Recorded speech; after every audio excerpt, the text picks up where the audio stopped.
마가복음 5장 25절에서 34절 말씀입니다. 신약성경 60페이지입니다. 마가복음 5장 25절에서 34절 말씀입니다. 제가 공독해 올리겠습니다.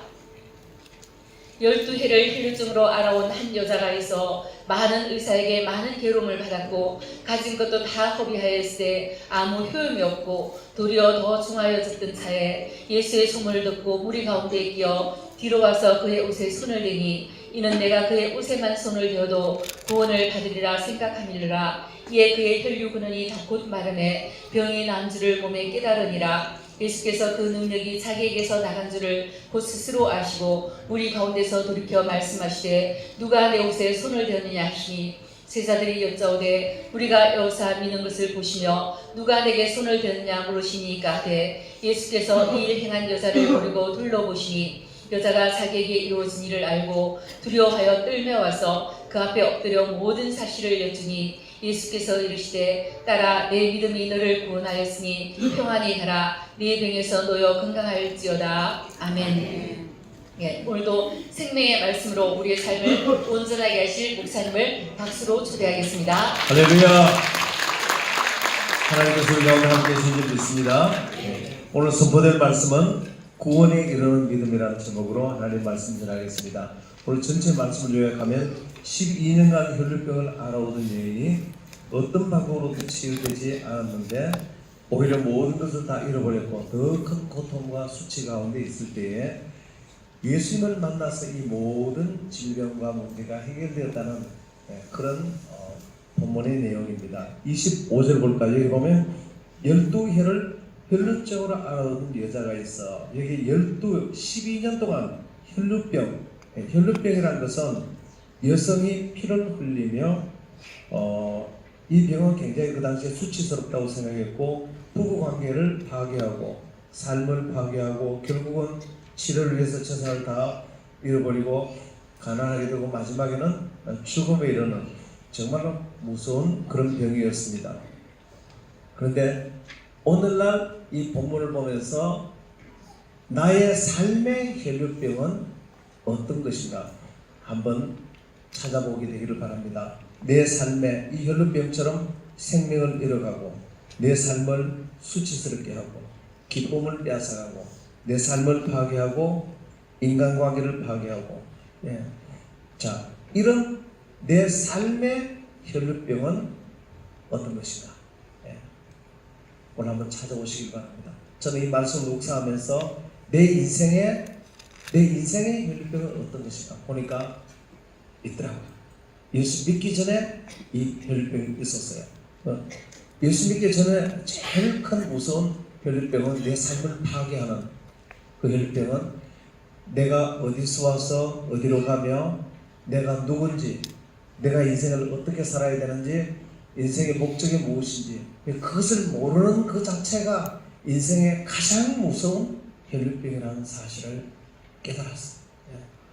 내가 어디서 와서 어디로 가며 무슨 목적으로 살고 어떻게 살아야 되는지 모르는 것만큼 인생을 방황하게 하고 우리 인생을 무의미하게 하고 인생을 방탕하게 만드는 것은 없어요. 이것은 정말로 무서운 병인 것입니다. 그래서 저는 태어났을 때 내가 최초의 기억이 엄마 얼굴이었어요. 태어나서 참 얼굴이 엄마가 저를 보고 웃는 것이었어요. 그리고 저는 시골에서 태어났는데 우리 칠남매가 엄마 옆에서 그냥 오글오글 하면서 그렇게 자랐어요. 마당이 넓었고 엄마가 있는 방은 항상 따뜻했고 집안 분위기는 항상 자유로웠습니다. 그런데 51년 만에 작년 12월 달에 해안초등학교 졸업생 동창회를 한다 그래서 그동안 안 나갔다가 51년 만에 처음 나갔어요. 한데 24명의 우리 동창들이 모였는데 내가 좀 늦게 갔는데 모든 나를 보면서 하는 얘기가 야, 너 만년이가 왔구나. 그러더니 하는 얘기가 너 정말 너 할매가 대단했다 그러더라고요. 나는 그만큼 몰랐는데 한두 명의 얘기였으면 몰라도 모두가 다 똑같이 너 할매 정말 대단했다. 할매가 너 학교 대문에서 항상 기다렸다. 너 할매를 남국댁이라 그랬지. 할머니 태코가 남쪽에서 왔다고 남국댁이. 너 할머니 대단했다 정말. 어떻게 그렇게 너를 그렇게 그렇게 얘기를 하다. 그러더니 너 집은 잘 살았잖아. 그러더니 너는 참 순했다 이렇게 말하더라고. 그러더니 지금도 보니까 그런 것 같네. 그러더니 너는 얼굴이 그때도 희더니 지금도 희구나. 옛날에 이제 그 친구들을 51년 만에 만났는데 참 재밌더라고. 그런데 나는 할머니가 나를 그렇게 사랑하는 줄 이제 그 친구들이 다 그렇게 얘기를 하니까 야 정말로 그랬구나. 그런데 그렇게 할머니의 사랑을 받았음에도 불구하고 나의 치명적인 혈류병이 있었는데 그래서 내가 어디서 와서 어디로 가며 내가 누구인지 무엇을 위해 살아야 되는지 장차는 어디로 가는지 새까맣게 몰랐습니다. 그래서 시골에서 엄마랑 여름에는 평상에 그 혼이불이라는 거 아세요? 그걸 덮어놓고 옆에 모깃불을 펴놓고 누워 있었어요. 그러면 저 먼 산에 시커먼 산이 그렇게 무서웠어요. 밤에 산이 그렇게 무서워요. 나도 죽으면 저게 묻히는가? 나는 어디 있어? 어디로 가지? 굉장히 두려웠어요. 그것이 나의 무서운 병이었습니다. 근데 최초 제 사춘기가 시작됐어요. 중학교가 됐는데 내 뒷집에 있는 그 정삼도라는 친구가 갑자기 이렇게 말하더라고. 너 누구 좋아하지? 그러더라고. 누구 말이야? 그러니까 누구? 그러는데 나는 아무 생각 없는데 그 친구 얘기하는데 내가 그런가? 하고 얼굴이 알갛게 됐어요. 그게 내 사춘기의 시작이었어요. 예. 그래서 청소년기에 무서운 사춘기의 광풍이 시작됐는데 저는 내가 어디서 와서 어디로 가는지를 모르니까 공부에 대한 동기부여가 되지 않았어요. 공부에 형식적이었어요. 그래서 아무 생각이 없었습니다. 그런데 부모님이 간섭도 하지 않았습니다. 아버지는 엄마랑 같이 있지 않았어요. 그래서 아버지에 대한 상처가 없어요. 뭐 같이 있을 상처를 받죠. 그래서 그때는 뭐 부모님도 간섭 안 하고 목적도 모르니까 내 친구가 전부였어요. 그래서 친구들과 놀러 다니고 기타를 치고 노래하는 걸 좋아하고 운동하는 걸 좋아하고 여름 되면 팔공산에 가서 등산 가고 또 여름 되면 바닷가에 가서 놀고 그리고 내가 청년 때는 그때 장발이 유행했어요. 머리를 길러서 도롱단에다가 막 그런 기억이 있었어요. 그런데 별로 고통도 없었어요. 뭐 간섭 안 하고 목적도 없고 돈만 자꾸 주니까 뭐 아무런 그런 집안에 대한 상처가 없었어요. 그런데 무서운 나의 영적인 혈류병이 있었습니다. 그것은 내가 인생의 목적을 몰랐던 것입니다. 그러니까 인생의 목적을 모르면 반드시 방탕하게 되는 것입니다. 그래서 그때 나는 정욕을 따라 살았고 세상 즐거움을 따라 사는 것입니다. 그래서 그러던 차에 그대로 살았으면 아마 뭐 일찍 죽었을지도 몰라요. 그런데 군에서 천만다행히 예수를 믿고 내가 구원받아 그 인생의 혈루증이 치유가 됐어요. 예수 믿고 교회가 너무 좋아서 주님이 좋아서 생겼더니 주님이 저를 부르셔서 신학을 시키고 철학을 먼저 준비시켰는데 나는 예수 믿고 난 뒤에 목적이 생기자 나는 내가 공부를 그렇게 좋아하는 줄 난 또 몰랐어요. 그전에는 공부에 참 심의가 없었어요. 그런데 대학을 4년 평점이 4.0이 넘어요. 장학금을 많이 탔어요. 근데 신대원 들어가는데 전 과목이 거의 만점을 넘었어요. 나는 공부를 내가 또 그렇게 좋아하고 공부를 더 잘하는 줄 나는 또 몰랐어요. 인생의 목적이 생기면 참 그렇게 공부도 이렇게 재미있어지는 것입니다. 그리고 목사가 돼서 교회를 개척했는데요. 또 교회가 또 그렇게 잘 됐어요. 개척했는데 요즘처럼 개척해서 이렇게 빨리 부흥하는 교회가 잘 없습니다. 그때까지는 아무 문제 없었습니다. 그런데 두 번째 혈루증이 나타나기 시작했습니다. 이것은 첫 번째 혈루증 못지않게 더 치명적인 이것이 치유되지 않으면 반드시 내 인생이 파산되는 혈루증인데 그것은 바로 내가 성화가 이루어지지 않는 영적인 질병이었어요. 그리고 예수 믿기만 했지. 그래서 저는 정말로 그때 인생의 어려움이 올 때 저는 모태 신앙을 가진 사람들을 정말로 귀하게 여겼습니다. 나는 내 당대에 나 혼자 예수 믿어서 목사까지 됐는데요. 나는 예수님 좋아서 그냥 따라왔지. 그러나 모태 신앙을 가진 사람, 3, 4대 신앙을 가진 사람은 교회의 쓴맛, 단맛, 실패, 교회라는 것이 죄가 많은 곳입니다. 저는 교회들이 다 천사인 줄 알았는데요. 목회해보고 하니까 나도 천사가 아니고 너도 천사가 아니고 한번 따라해 보실래요? 나도 죄인, 너도 죄인. 저는 목회를 하면서 내가 3, 4대 장로 집 아들로 태어났으면 교회 어릴 적부터 그런 걸 다 보고 컸을 텐데요. 그런 걸 전혀 모르고 그냥 목회를 하다가 교회 어려 보니까요. 와, 감당이 안 돼요. 그때 내 속에 두 번째 혈루증이 있다는 걸 아는데 내가 성화되지 않은 것입니다. 첫 번째 정상이 가정에서 나타난다. 두 번째는 교회에서 나타나는 가정에 문제가 생기는데 그 정상이 내가 성화되지 않으니까 아내가 고생한다. 가장 치명적인 것은 결혼을 했는데 내가 아내에게 어떻게 잘 아내를 사랑하고 섬겨야 되는지 배운 적이 없습니다. 가정에서도 배운 적이 없어요. 제 아버지 어머니는 항상 다투셨어요. 여러분 부부간에 많이 다투면 마지막에 불행해지는 건 남자예요. 그래서 어머니 아버지가 다투니까 아버지가 마지막 참 불행하게 정말 쓸쓸하게 돌아가셨어요. 물론 어머니도 쓸쓸하셨고요. 그래 할머니도 굉장히 불쌍하셨어요. 지금 같으면 내가 다 가르쳐 드릴 건데 내가 목사니까 말씀을 아니까 이렇게 살면 돼요. 근데 우리는 아무도 몰랐어요. 그리고 교회에서도 배운 적이 없어요. 교회에서 오히려 믿는 결혼을 반대했어요. 저는 청년회장, 아내는 청년부회장, 아내와 제가 교제한다고 교회에서 난리가 났어요. 교회에서 믿는 커플이 결혼하면 장려해야 되는데 어느 날 당회가 열렸다 그래요. 거기서 손방호 우리 집사님이 내가 아동부 교사였는데 아동부장인데 우리 집에 찾아왔어요. 차 선생 그러더라고요. 왜 그러니까 지금 차 선생 때문에 큰일 났어. 김 선생하고 둘이 사귄다고 지금 교회 당회가 열려서 큰일 났어. 요즘 같으면 박수 쳐줘야 되는데. 그래서 황금옥 정사님이 또 찾아와서 그러더라고. 큰일 났어. 둘이 사귄다고.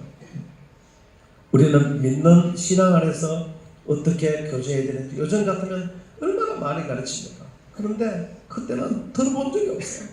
어떻게 믿음 안에서 이성교제하고 어떻게 부부가 생활하고 어떻게 가정을 배운 적이 없어요.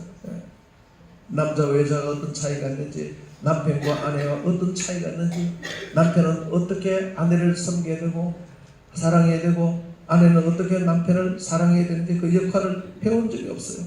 베드로서에 보면 지식을 따라 아내를 사랑하는데 지식이 하나도 없어요. 그러니 이런 상태에 결혼했으니 아내가 얼마나 고생했겠습니까? 내 중심적이고 지식이 없으니 배운 적이 없어요. 우리 그때는 정말 우리 가정에 대해서 설교 같은 거 들어본 적이 없어요. 정말 여러분들은 오늘 이런 설교를 듣는 걸 정말로 복된 줄 아시기를 바랍니다. 그리고 저희 교회는 가정이 회복되는 것입니다. 내가 가정 때문에 하도 고생을 했기 때문에 저희 가정은 아버지 때 가정이 너무 고생했고요. 저도 배운 적이 없어서 우리 집 사람이 너무 고생했어요. 그래서 저는 이 가정에 한을 맺혔기 때문에 여러분 우리 교회에서 말씀을 잘 들으면 가정이 다 회복되는 줄 믿으시길 바랍니다. 오늘 일부 예배도 어떤 부부가 늘 떨어져 앉다고 오늘 같이 다 같이 예배를 드리더라고요. 와, 내가 마음이 너무 기뻤어요. 그리고 교회의 어려움이 정상이 찾아오더라고요. 교회가 어려우니까요. 나는 한 번도 내가 어릴 적부터 교회에서 자란 적이 있어야 뭘 알 텐데 할 수가 없어 내가 어릴 적 장로님들을 만나본 적도 없고 권사님들을 만나본 적도 없고 청년 때 예수를 믿어서 목사가 됐는데 알 수가 없어. 그래서 오리무중이에요. 오리무중. 그래서 내가 할 수 있는 건 오직 성경을 파고들을 수밖에 없어. 그때부터 내가 성경에 그래서 저는 큐티를 오랫동안 했습니다. 큐티를 한 지가 한 36년쯤 됩니다. 저는 최초 큐티를 가르친 분이 IMF 강사님인데 그때 너무 신기했어요. 말씀을 묵상하고 적용하는 게. 그래서 그때부터 성경을 파고들었는데 성경을 깊이 묵상하다가 어느 날 하나님이 저를 찾아오셨어요. 찾아와서 제 혈루증을 다 보이셨는데 내 속에 성화되지 못한 제 속에 죄를 보이시는 거예요. 저는 주님이 찾아오셔서 제 속의 죄를 적나라하게 다 보이시는 거예요. 저는 죄 때문에 오는 것은 처음이에요. 예수 믿기 전에 저를 이끌어갔던 정욕과 사람에게 잘 보이고 싶은 인기와 그리고 돈과 그리고 세상 성공, 그것을 여전히 목사가 되고 난 뒤에도 내 속에 적나라하게 보여주는데 불신자가 갖고 있는 그 영적인 상태가 내 속에 그대로 있더라고요. 그래서 목회도 그런 동기로 하고, 목회도 내 성공을 위해서 목회를 하고, 목회도 내 좋은 대로 다 하고, 그 죄를 발견하기가, 여러분 세상에서 자기 죄를 발견하는 것은 죽은 자를 살리는 것보다 더 위대하다고 했습니다. 정말 내 죄를 그때 보여주는데 얼마나 충격을 받았는지 정확하게 진단해낸 것입니다. 너희 가정의 행복이 사라지고 아내가 힘들어지고 너희 자녀를 잃어버리고 교회의 화목과 교회의 축복을 잃어버리고 가정의 화목을 잃어버리고 이 모든 것이 내가 하나님 앞에 최초 언약을 어겼기 때문에 내가 하나님 앞에 이 선악과를 먹으면 반드시 죽으리라. 그래서 선악과 하나님을 바로 섬기는 것, 하나님 앞에 이 잘못된 모든 네 가지 죄악을 버리고 하나님 앞에 거룩하게 살고 가장 낮은 자리에서 가장 겸손한 종이 되고 나눔과 섬김과 정직의 삶을 사는 것, 이것이 선악과의 핵심인데 이것을 떠나면 반드시 죽으리라. 저는 큐티를 하면서 성경에서 넘겨줬다는 말이 그렇게 많이 나오는 줄 몰랐어요. 넘겨줬다는 말이. 그래서 하나님을 떠나서 범죄하면 하나님께서 축복을 다 원수의 손에 넘겨줘 버린다. 아내도 넘겨줘 버리고 자식도 넘겨줘 버리고 가정의 화목도 넘겨줘 버리고 교회의 축복도 넘겨줘 버리고 재물도 넘겨줘 버리고 사업도 부도나서 넘겨줘 버리고 가정의 화목도 넘겨줘 버리고 남편도 바람 피우는데 넘겨줘 버리고. 내가 이것을 깨달을 때 이것이 정말로 맞구나, 이것이 정말로 맞구나, 이것이 원인이구나, 이것이 얼마나 생생하게 깊이 깨달아지는지, 얼마나 생생하게 깊이 깨달아지는지 오늘 여러분도 깨닫게 되기를 축원합니다. 아멘. 지금 가정의 화목을 잃어버리고 부부간의 화목을 잃어버리고 부모 자녀간의 화목을 잃어버리고 세의 기쁨을 잃어버리고 사업의 축복을 잃어버리고 다 원수의 손에 넘어간 것은 하나님 앞에 바로 쓰지 못한 것인 줄 믿으시길 바랍니다. 그런데 큐티를 하다 보니까 성경 말씀에 다시 회개하고 하나님 앞에 바로 서면 하나님 다시 원수의 손에 넘겨준 것을 다시 다 회복시켜주는 줄 믿으시길 바랍니다. 그것도 또 넘겨준다는 표현을 써요. 핸드오버 또 넘겨준다. 원수의 손에 가서 여러분 아내를 돌려줄 줄 믿습니다. 남편을 다시 돌려주는 것입니다. 자식을 돌려주는 것입니다. 가정의 화목을 돌려주는 것입니다. 사업이 부도났으면 사업을 회복시켜주는 것입니다. 자녀의 결혼의 길을 열어주는 것입니다. 교회 부흥의 길을 열어주시는 것입니다. 제가 오직 말씀만 파고들었는데 거기서 내가 구속사를 깨달았어요. 와, 정말 그렇게 하기 시작하자 드디어 그동안 그렇게 문제의 증거들이 나타났다가 회복되는 증거들이 나타나고 있어요. 이렇게 말씀을 붙들고 신앙생활하자 회복되는 가정이 나타나고, 오늘도 어떤 가정이 항상 뚝 떨어졌던 가정이 오늘 같이 앉았어요. 회복되는 게 눈에 보입니다. 가정이 회복되고 믿음의 교회 오면 여러분의 가정이 회복되는 줄 믿으시길 바랍니다. 회복 안 되고 못 견딜 것입니다. 반드시 회복되는 것입니다. 예. 부모 자녀 관계도 회복될 줄 믿으시길 바랍니다. 한 위대한 설교자는 이런 얘기를 했어요. 가정이 회복되는 설교를 하는 것이 최고의 설교다. 만약에 가정이 깨어져 버리면 다른 어떤 것이 있더라도 하나도 축복이 되지 못한다. 그러나 가정이 회복되면 그 인생이 최고의 축복이다. 그래서 설교 중에 가정이 올바로 되도록 하는 설교가 최고의 설교다. 가정이 회복되고 부모 자녀가 회복되고 부부가 회복되도록 도와주는 것이 최고의 설교다. 그 위대한 신학자는 그런 얘기를 했어요. 여러분이 지금 최고의 설교를 듣고 있는 것입니다. 정말로 이 교회에 남아있으십시오. 이 교회를 떠나지 마십시오. 예, 붙어있기만 하십시오. 껌딱지처럼 딱 붙어있으세요. 그러면 여러분 가정이 엄청나게 복을 받을 것입니다. 할렐루야. 여러분 자녀들이 복을 받을 것입니다. 목사님, 우리 남편은 돌아가셨는데요, 여러분 자녀들이 회복될 줄 믿습니다. 여러분 자녀들이 복을 받을 줄 믿습니다.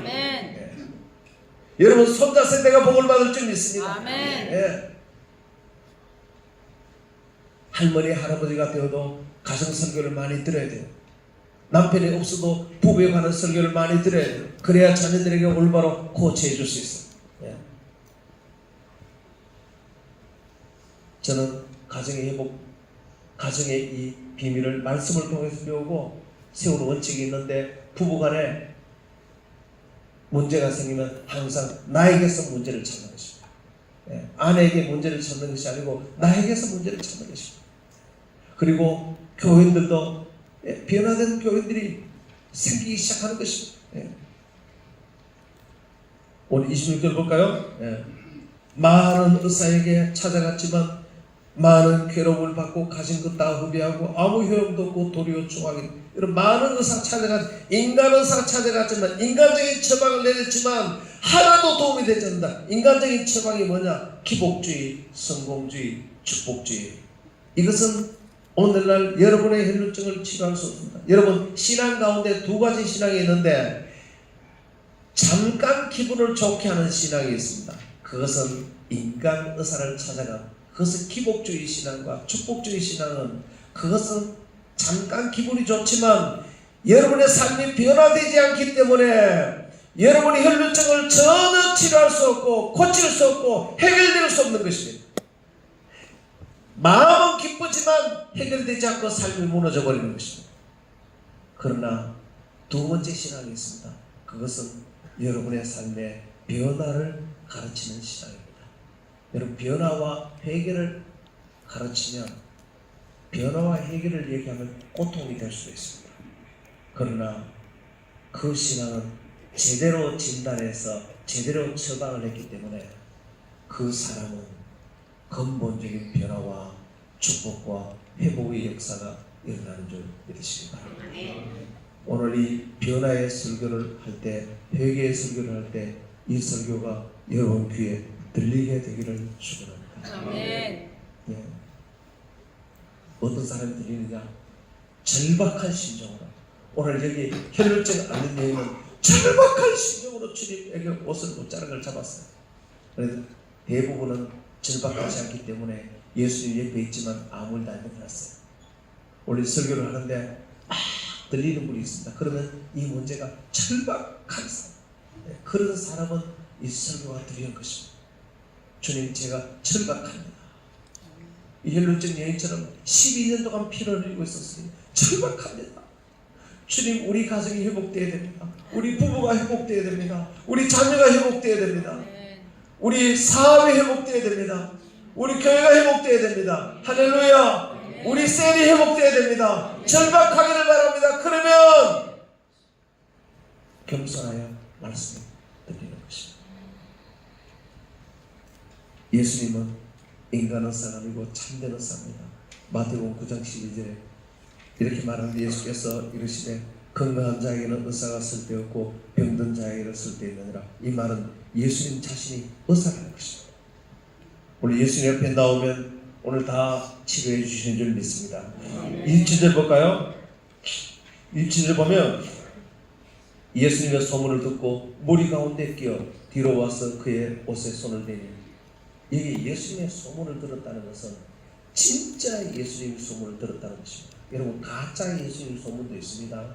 다시 말하면 그냥 교회에 와 있는 그냥 예수 믿는 사람은 겨우 구원은 받지만 진짜 삶이 변화되는 역사는 일어나지 않습니다. 여기에 예수님 소식 듣고 와 있는 사람이 많았지만 아무 일도 안 일어났어요. 그런데 혈루증 앓는 여인만 진짜 예수님의 소문을 들었어요. 이 진짜 예수님의 소문이 뭐냐면, 한번 따라서 구속사 네 가지 죄를 버림. 진짜 예수님 오신 목적이 우리를 구원하기 위해서, 죄에서 구원할 뿐만 아니라 우리의 삶의 모든 무너진 삶에서 우리를 저주에서 구원하시고, 가정의 불화에서 구원하시고, 부부간의 분쟁에서 구원하시고, 자녀를 잃어버린 것에서 구원하시고, 여러분 사업이 깨진 데서 구원하시고, 교회를 구원하시고, 실제 삶에서 우리를 구원하는 줄 믿으시길 바랍니다. 네 가지 죄악을 버리면, 네 가지 죄악을 버리고 네 가지 성화의 삶을 선택하면 그것이 죄의 언약을 지키는 것이기 때문에 하나님께서는 잃어버린 모든 것을 다 돌려주시는 줄 믿으시길 바랍니다. 그렇게 한번 살아보시길 바랍니다. 우리 교인들이 그렇게 삶이 시작하면서 가정이 회복되는 사람이 너무나 많습니다. 그 감정들을 얼마나 많이 하는지 몰라요.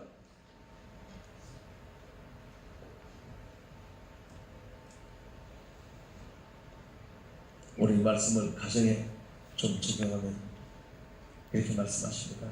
마태복음 19장 5절에 이렇게 말합니다. 하나님 말씀하시기를 사람이 그 부모를 떠나 아내와 합하여 그 둘이 한 몸이 될지라. 6절에 그런즉 이제 둘이 아니요 한 몸이니 그러므로 하나님이 짝지어 주신 것을 사람이 나누지 못할지라. 오늘 특별히 늘 하는 설교는 아니지만 오늘은 가정에 관한 설교를 좀 하려고 합니다. 여기 부부가 뭐라고요? 한 몸이라고요. 부부는 둘이 아니고 원래 자기 자신이었어요. 아내는 남편의 갈비뼈로 만들었으니까 두 사람이 아니고 원래 자기 자신이었어요. 그래서 아내를 사랑하는 자는 자기를 사랑하는 자, 아내를 미워하는 자는 자기를 미워하는 자. 그럼 옆에 있는 배우자가 내 자신인 줄 믿으시기 바랍니다. 내 자신이었어요. 그래서 다시 연합하여 한 몸이 된다는 것입니다. 그런데 이 부부를 하나님이 짝지어줬다. 오다 가다 만난 것이 아니고 하나님이 짝지어준 거예요. 하나님. 그래서 하나님이 짝지어준 것을 사람이 나누지 못할지라. 결혼시켜서 딸이 시집가서 살다가 좀 어려우면 오늘날 정말로 한심한 엄마는 이렇게 말합니다. 야, 힘들면 친정으로 와, 친정으로 와. 이혼해, 친정으로 와. 정말로 잘못된 말인 것입니다. 하나님이 짝지어준 것을 사람이 나누지 못할지라. 하나님이 짝진 것을 사람이 나누면 안 된다는 것입니다. 지식을 따라 가정을 세워가게 되기를 축원합니다. 그래서 그러면 남편과 아내는 어떤 역할을 해야 되느냐? 골로새 3장 18, 19절 이렇게 말합니다. 남편들아, 아내들아, 남편에게 복종하라. 이는 주 안에서 뭐라고요? 마땅하니라. 마땅한 거라. 남편들아, 아내 사랑하기를 사랑하며 괴롭게 하시라. 많은 사람들이 이렇게 말합니다. 아니 목사님, 남편이 복종할 만해야 복종하죠. 남편을 존경할 만해야 존경하죠. 존경할 만해서 존경하는 게 아니고 하나님의 질서에, 하나님이 말씀해 주신 질서에 복종하는 것입니다. 남편과 아내는 동등한 것입니다. 가치는 동등해요. 그러나 하나님의 질서가 있고 그 역할에 복종하는 것입니다. 그리고 남자의 역할은 아내를 사랑하는 것입니다. 사랑할 만해야 사랑하죠. 사랑할 만해 사랑하는 게 아니고 하나님이 세우신 질서에 순종하는 것입니다. 그 역할에 복종하는 것입니다. 할렐루야. 참으로 중요한 것입니다. 그러나 남편과 아내를 서로 사랑하고 복종하려면 오늘 베드로서에 이렇게 말합니다. 3장 7절에 남편들아 이와 같이 지식을 따라 너희 아내와 동거하고 그를 더 연약한 것으로 또 생명의 은혜를 이어받을 자로 알아 기억이라. 이는 너희 기도가 막히지 아니하랍니다. 또는 그 아들을 더 연약한 것으로 여겨 지식을 따라 동거하고. 지식이 두 번이나 나오는데 알아야 남편을 사랑하고 아내를 사랑할 수 있어요. 이 지식을 따라 좀 알아야. 그러니까 아는 것 중에 한 가지가 뭐냐면 부부간에 서로 차이점을 알고, 남자와 여자가 이렇게 다르다는 걸 알아야 합니다. 이걸 모르니까 어떻게 해요? 아내를 괴롭게 하면 너희 기도가 막히게 된다. 서로 차이점을 모르면 서로 괴롭히는 것입니다. 괴롭혀서 부부간에 불화가 일어나면 아내를 괴롭히면 그 남자는 절대로 기도 혼대로 없다고 말하는 것입니다. 그럼 부부간에 서로 차이는 어떤 차이가 있다면 서로 재료 자체가 다른 것입니다. 여자는 사람의 재료를 만들었습니다. 그리고 여성이 남성보다 훨씬 우월한 것입니다. 여성은 남자의 갈비뼈를 만들었으니까 사람의 재료, 그러니까 엄청나게 고급스러운 재료를 만드는데 남자는 뭘로 만드는지 아세요? 흙으로 만들어요. 그러니까 흙으로 만드는 또 다른 피조물이 있는데 짐승과 똑같아요. 그럼 남자는 짐승과 재료가 똑같은 것입니다. 그래서 여자하고 질적인 차이가 있어요. 그 남자들이 좀 짐승처럼 울더라도 여성들이 이해하시고 불쌍히 여기시기를 축원합니다. 네. 그래서 성경은 말하기를 여성을 창조한 이유가 아내를 도우라. 여러분, 도움 받는 자가 우수하고 훌륭합니까? 도움 주는 자가 우수하고 훌륭합니까? 도움 주는 자가 훨씬 우수하고 훌륭하죠.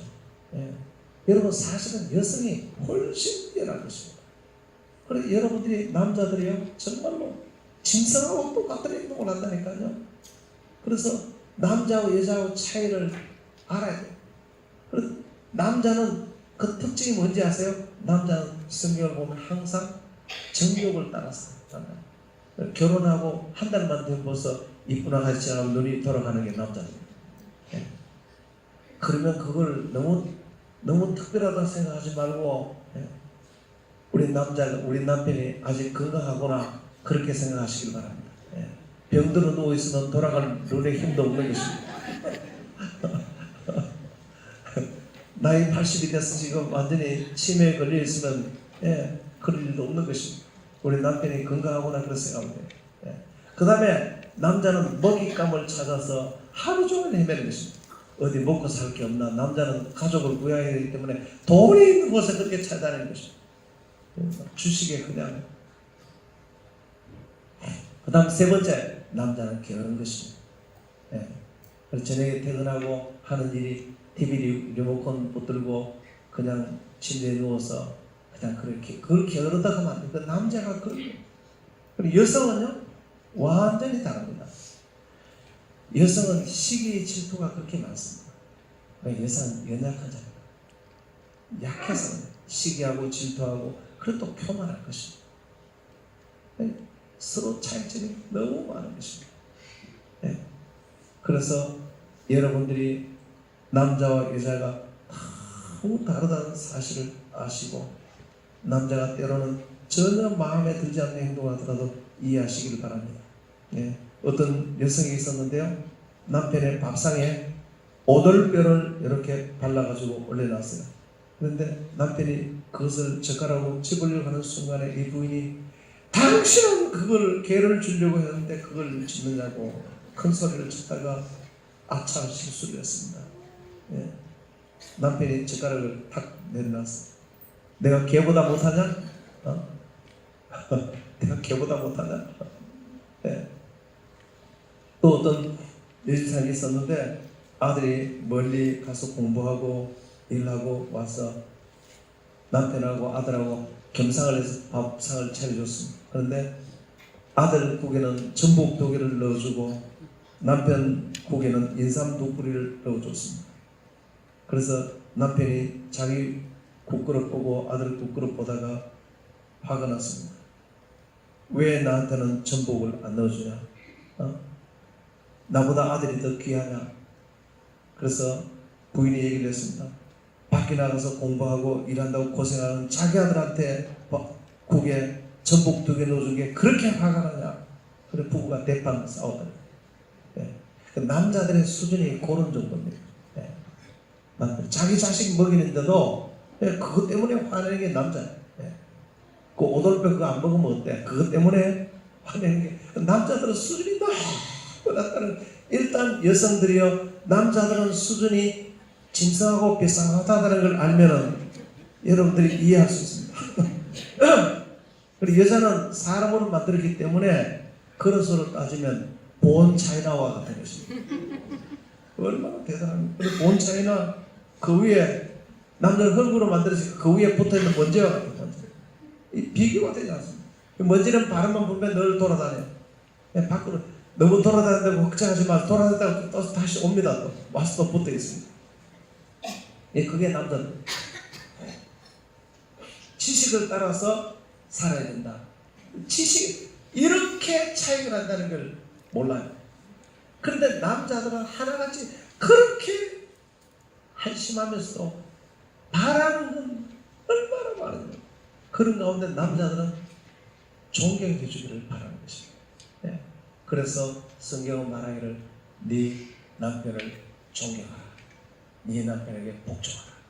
예. 여기에 제가 쓴 행복한 가정생활이라는 책이 있는데 여기 이런 내용이 있어요. 행복한 가정 100가정을 통틀어서 설문조사를 해봤어요. 당신이 바라는 가장 바라는 아내상, 당신이 가장 바라는 남편상이 뭐냐? 처음부터 조사해서 해보니까 100명이면 다 똑같이 통일되게 하는 얘기를 골랐는데 남자에게 물었어요. 당신이 바라는 가장 바람직한 아내상 어떻습니까? 첫 번째, 성적인 대상이 되어줘요. 정말 짐승 같은 말을 하죠. 두 번째, 취미 활동에 짝이 되어주는 것. 세 번째, 아름다운 몸매를 항상 유지할 것. 네 번째, 집에만 들어오면 내가 편히 쉴 수 있도록 가정 분위기를 만들어줄 것. 다섯 번째, 항상 나를 존경하고 칭찬해줄 것. 세상에 하나부터 10까지 전부 짐승 같은 자기 중심적인. 동체 왜 묻나?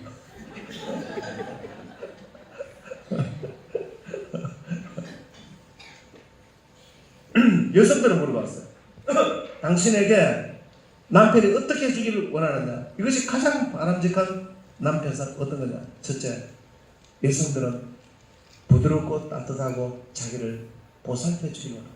여성들은 남자가 배려해 주기를 원해요. 뭐 성적인 거 없어요. 여성들은. 남자들은 크게 착각하는 거예요. 너무 달라요. 두 번째, 남편이 나의 따뜻한 대화의 상대가 되어줄 것. 세 번째, 내가 신뢰할 수 있는 기둥이 되어줄 것. 네 번째, 재정적인 안정감을 줄 것. 다섯 번째, 가장으로서 가정에 헌신을 줄 것. 이게 여성들이 원하는 것. 그런데 놀라운 것은 남자는 여성이 이걸 원한다는 걸 몰라요. 이걸 몰라요. 여성은 남자가 이걸 원한다는 걸 몰라요. 그래서 화성에서 온 남자, 금성에서 온 여자 둘이 사는데 종족이 달라요. 하나는 화성에서 온 종족이고 하나는 금성. 서로 죽을 때까지 이해가 안 돼요. 죽을 때까지 이해가 안 돼요. 오늘 지식을 따라 가정을 이루게 되기를 축원합니다. 남자들은 여성이 원하는 것이 뭔지를 알게 되기를 바랍니다. 여성이 뭘 원하는지를 모르니까, 지식이 없으니까 여성을 사랑할 줄 모르고 여성을 괴롭히는 거죠. 괴롭히니까 제가 그랬다고. 제가 아내가 원하는 게 뭔지를 모르니까.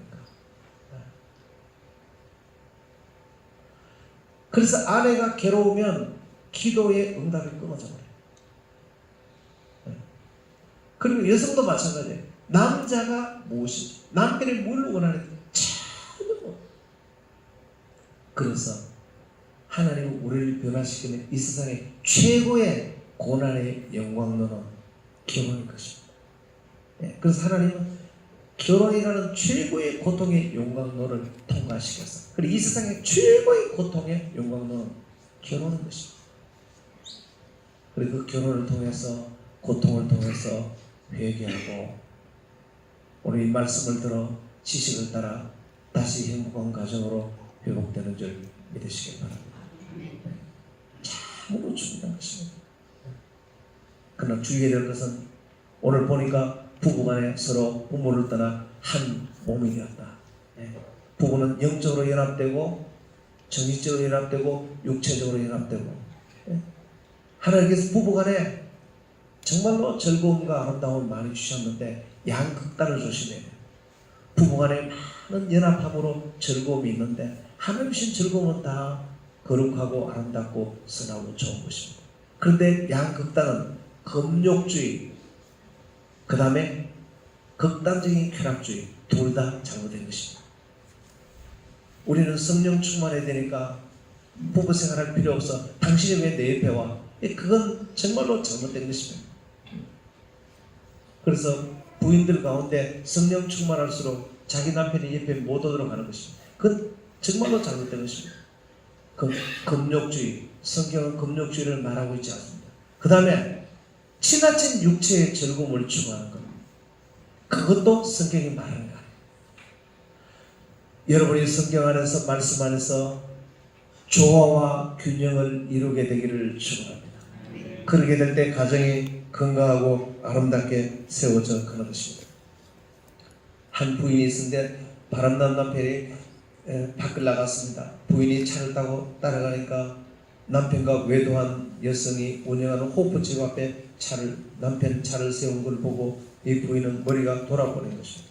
그래서 호프집에 들어가니까 그 남편과 외도한 그 여인과 얘기하는 중에 그 외도녀가 이 여성의 머리를 쥐어뜯고 얼마나 두들겨 팼는지 시큰맞고 울고 집으로 돌아왔습니다.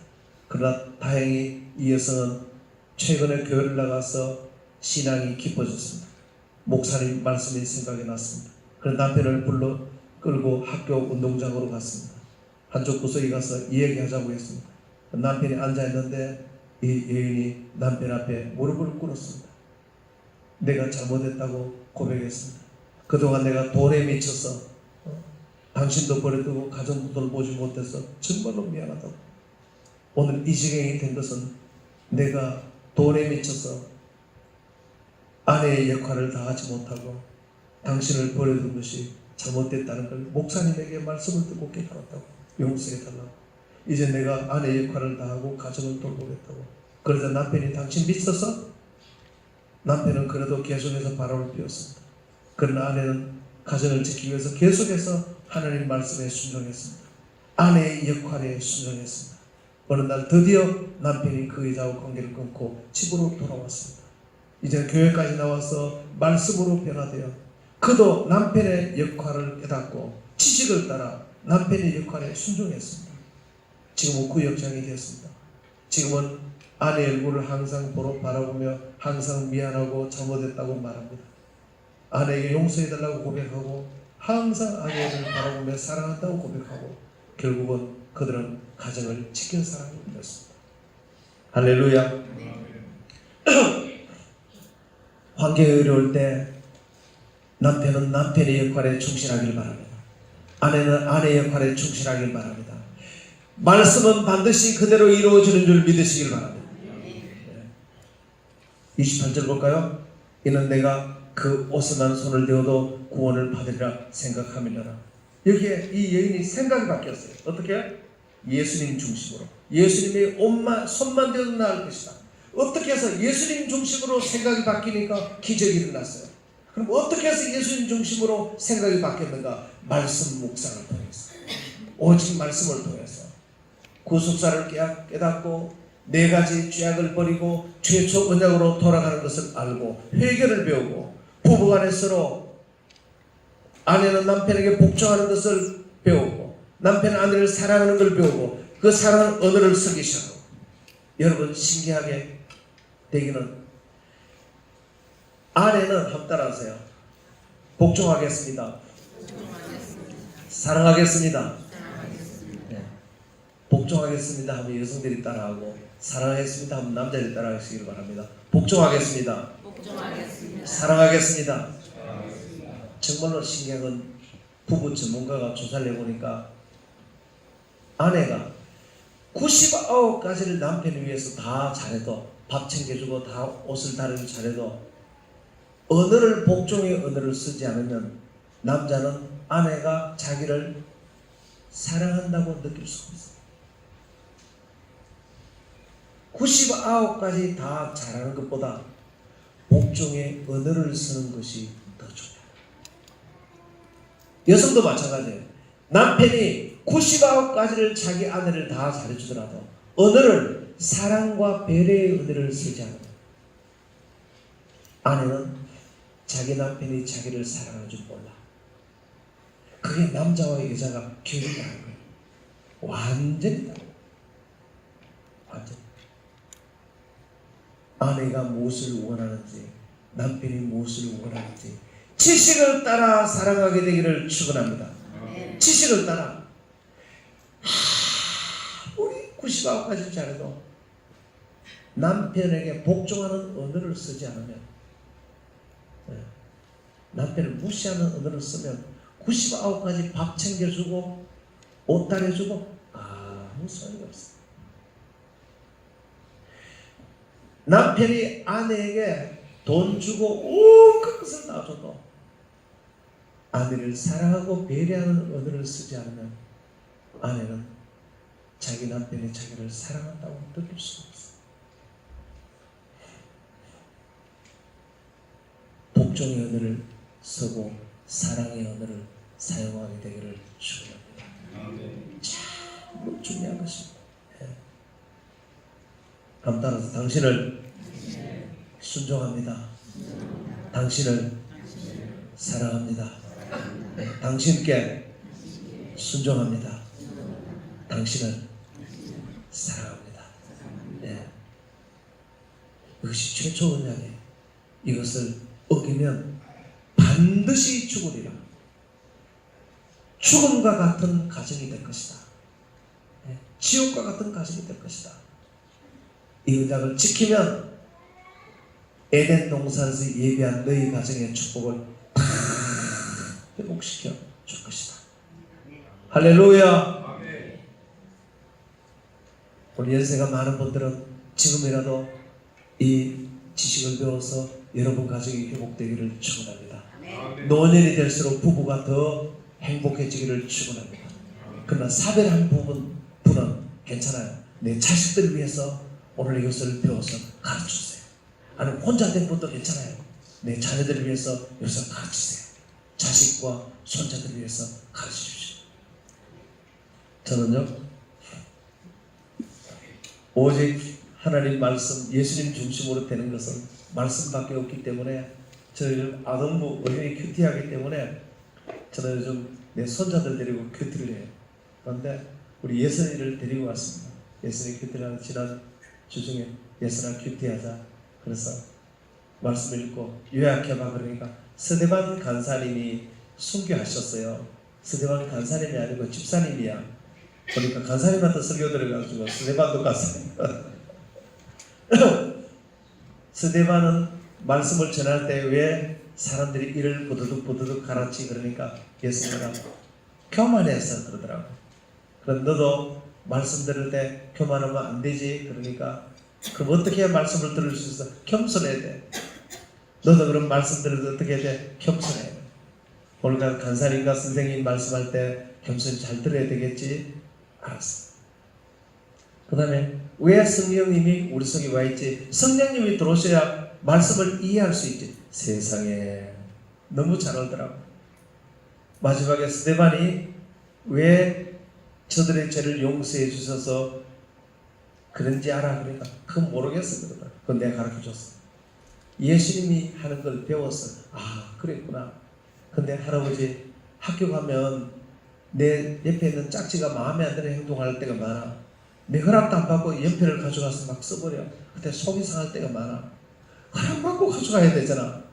그래, 그렇지만은 그 짝지를 미워하지 말고 스데반처럼 용서해야 되겠지. 용서해야 되지. 자기 얘기를 하는데 1시간 동안 야, 자기 얘기를 다 하고 그래서 제가 그걸 하면서 내 나이 돼가지고 어떤 사람이 손자와 외손녀와 일주일에 한 번씩 1시간 이상 마음을 열고 자기 속 얘기를 다 할 수 있는 이런 특권을 가진 할아버지가 이 세상에 어디 있을까? 그래서 할아버지 여기 스테반이 소명 받았다 그러는데 소명은 어떻게 받아? 그러더라고요. 소명은 하나님이 언젠가 우리를 쓸 때에 너는 선교사가 되라, 너는 말씀 전하는 자라 이렇게 부르셔. 그럼 이모도 소명 받은 거야? 이모가 그래서 서울에서 선교하고 다니고 그러는구나. 그럼 나한테도 소명이 와. 너 언젠가는 소명이 올 거야. 그러면 너도 그 말씀대로 살면 좋아. 할아버지 큐티가 너무 재밌어. 1시간을 했는데 10분 지난 것 같다. 그래서 뭘 위해서 기도하면 좋겠니? 용서해 주는 걸 위해서 기도하면 좋겠어. 그래서 손을 잡고 서로 통성기도해서 손을 잡고 주님 용서해 주시옵소서. 용서하기를 원합니다. 누구도 용서하기를. 그런데 나는 기도가 끝났는데 얘는 계속 하더라고. 나는 기도가 다 기도거리가 떨어져 버렸는데 계속 기도하더라고. 끝나고 나니까 행복했어요. 저는 이런 생각을 했어요. 그래서 간사님한테 설교 한번 듣죠. 같은 본문을 가지고 선생님한테 배우죠. 집에 와서 할아버지한테 배우죠. 이렇게 깊이 배우면 이 말씀은 평생 안 잊어버려요. 아동부 6년을 배우면 66권 성경에 대해서 아주 박식한 박사가 될 줄 믿습니다. 지금 우리 아동부가 정말 잘하고 있어요. 여러분 아동부 어린이들 다 보내시길 바랍니다. 정말로 대단한 성경을 가르쳐요. 유치부도 그렇게 하고 우리 유스도 그렇게 하고 있어요. 여러분 셀에서 말씀 묵상하는 걸 정말로 귀하게 축복으로 여기시기를 축원합니다. 우리 작년부에도 제가 한 번씩 방문해서요 하는 것을 제가 가르쳐 드리려고 그래요. 우리 셀은 잘 안 되더라도 걱정하지 마세요. 목사님 가서 친절하게 잘 할 수 있도록 가르쳐 드릴 것입니다. 사랑하는 성도 여러분, 오늘 여러분이 인생이 하나님 말씀이 중심이 되므로 영적인 혈류병이 다 치료되기를 축원합니다.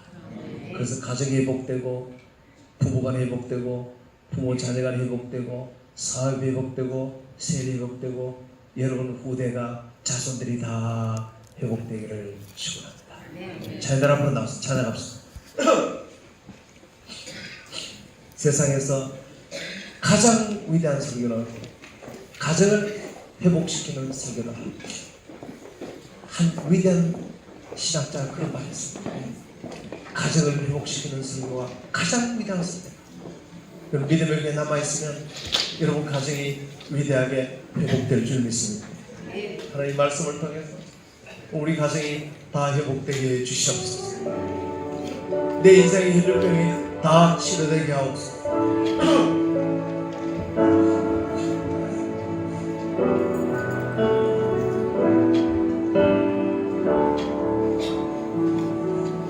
나 이제 돌아가리라. 아버지 기다리시는 본향으로. 나 이제 돌아가리라. 아버지 안아주시는 본향으로.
주님, 그동안 몰라서 그렇습니다. 지식이 없어 그렇습니다. 내 백성이 지식이 없어서 많은도다. 내가 지식을 따라 아내를 사랑하라. 아내를 어떻게 사랑해야 되는지, 그 남편의 역할이 무엇인지 배운 적도 없고, 가정에서 배운 적도 없고, 교회에서 배운 적도 없고, 그저 여자와 부부는 3일 만에 한 번씩 두들겨 패야 된다. 들은 얘기는 그것밖에 없고, 내 백성이 지식이 없어서 많은. 이제 하나님의 말씀에 지식을 따라 아내를 사랑하게 하옵소서. 아내를 괴롭히고 고통을 준 것 지금까지 그것으로 충분합니다. 이제 회개하고 아내를 올바로 사랑하는 법을 배우게 하옵소서. 남편을 올바로 사랑하는 법을 배우게 하옵소서. 그래야 내 인생에 우리 가정의 혈루증이 치료되게 해 주시옵소서. 성화되지 못한 혈루증이 치료되게 하옵소서. 네 가지 죄를 버리게 하옵소서. 그렇게 함으로 원수의 손에 넘겨진 모든 것이 다 회복되게 해 주시옵소서. 다 회복되게 해 주시옵소서. 주여 아버지 저 기도합니다. 주여 아버지 시간 기도합니다. 원수의 손에 넘어간 모든 것이 다 회복되기를 원합니다. 원수의 손에 넘어간 모든 것이 다 회복되기를 원합니다. 원수의 손에 넘어간 모든 것이 다 회복되기를 원합니다. 주님 원수의 손에 넘어간 이 모든 것이 다 회복되기를 원하시옵소서. 원수의 손에 넘어가버린 가정의 행복과 가정의 행복을 하고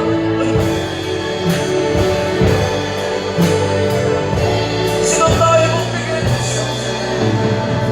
남편을 불쌍히 여기게 하옵소서. 아내를 긍휼히 여기게 하시고, 남편을 불쌍히 여기게 하시고, 아내를 긍휼히 여기게 하시고, 오직 불쌍히 여기고 긍휼히 여기게 해주시옵소서. 참으로 불쌍히 여기고 긍휼히 여기게 해주시옵소서. 지식을 따라 남편을 사랑하고 지식을 따라 아내를 사랑하게 하옵소서. 주님 지식을 따라 남편을 사랑하고 지식을 따라 아내를 사랑하게 하옵소서. 그래야 빼앗겼던 남편을 되찾아오고, 빼앗겼던 아내를 되찾아오고, 빼앗겼던 자녀들을 다시 몫이고, 빼앗겼던 사업을 다시 몫이고, 잃어버린 가정을 다시 회복하게 하시고, 잃어버린 셀의 부흥과 그의 부흥을 다시 복시켜 주시고, 우리 인생의 부흥을 다시 복시켜 주시옵소서. 우리 자녀들의 가정이 회복되기를 원합니다. 내 자식들의 가정이 회복되기를 원합니다. 주님 그렇게 축복해 주시옵소서. 내 자식들의 가정이 회복되게 하옵소서.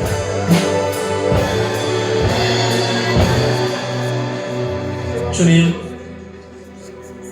내 자녀들의 가정이 회복되게 하옵소서. 결혼한 내 자식들의 가정이 회복되기를 원합니다. 내 자녀들이, 결혼한 내 자식들이 이 말씀을 듣게 하옵소서. 결혼한 내 자식들이 지식이 없어서 부부간에 다투고, 지식이 없어서 부부간에 불화하고, 하나님 말씀이 없어서 부부간에 불화하고, 나의 자녀들이, 결혼할 자녀들, 이미 결혼한 자녀들, 결혼한 내 손자 손녀들, 이 지식이 없어서 부부간에 고통을 받고, 내 자녀들과 손자 손녀들, 결혼한 자식들이 이 말씀을 따라 그 가정이 바로 세워지게 해 주시옵소서. 오늘 믿음의 교회 모든 교우들을 위해 이 말씀이 자녀들과 손자들까지 이 말씀이 충만하게 세워지게 해 주시옵소서. 예수님 이름으로 기도합니다. 아멘. 호흡기 올리겠습니다. 우리의 영원한 소망이 되시는 하나님 아버지, 복된 주일을 맞이하여 아버지께 나와 소망과 기쁨의 새해를 허락하여 주신 아버지의 크신 사랑과 하느님 은혜의 찬양과 경배를 드립니다. 지난 한 해 동안도 믿음 교회를 보호하여 주셔서 아무 연고 없이 지낼 수 있도록 지켜주시고 오늘 이렇게 새로운 결심과 각오로 주님 전에 나오게 하시니 감사드립니다. 지나온 한 해 동안 가정에서 교회에서 사회에서 생활할 때 하나님 자녀로서 합당한 삶을 살았나 스스로 살펴보게 하여 주옵소서. 하나님의 귀한 직분을 맡아서나 잘 감당하지 못하고 사람들에게 덕을 세우지 못하고 하나님께 영광 돌리지 못한 일이 더 많았음을 고백합니다. 일을 하되 예수님 중심으로 하지 못하고 자아 중심으로 좌지우지한 것도 많았습니다. 올해에는 모든 직분자들이 하나님 중심으로 자기의 사명을 잘 감당할 수 있도록 도와주옵소서. 생명의 말씀을 전하실 목사님을 붙들어 주시어 영육간의 건강을 지켜 주옵소서. 권세 있는 말씀을 선포하게 하시며 우리는 그 말씀에 힘입어 한 주간 승리하며 살게 하옵소서. 오늘도 예배를 돕는 여러 손길들을 기억하사 저들의 수고가 더해질 때마다 주님의 사랑과 은혜가 넘쳐나게 하옵소서. 이 시간 주님께서 베풀어 주신 은혜에 감사하여 정성껏 준비한 각종 감사의 예물을 드립니다. 기쁘게 받아주시고 이 예물이 쓰여지는 곳마다 주님의 영광만이 나타나게 하옵소서. 모든 말씀 예수님의 이름으로 기도합니다.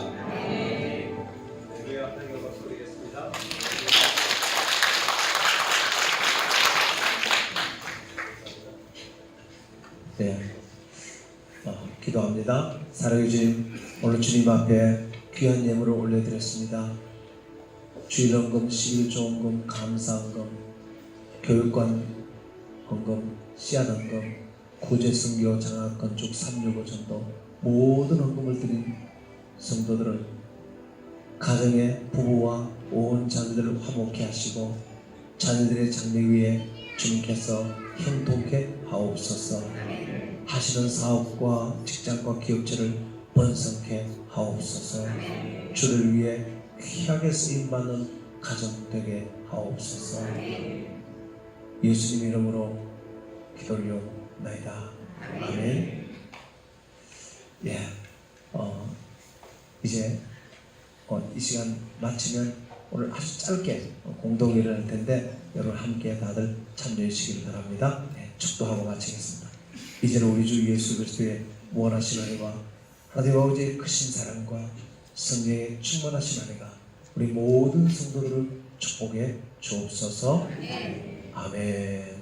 예, 감사합니다. 우리 찬단 이제 앞으로 들어가시면 되겠습니다. 예.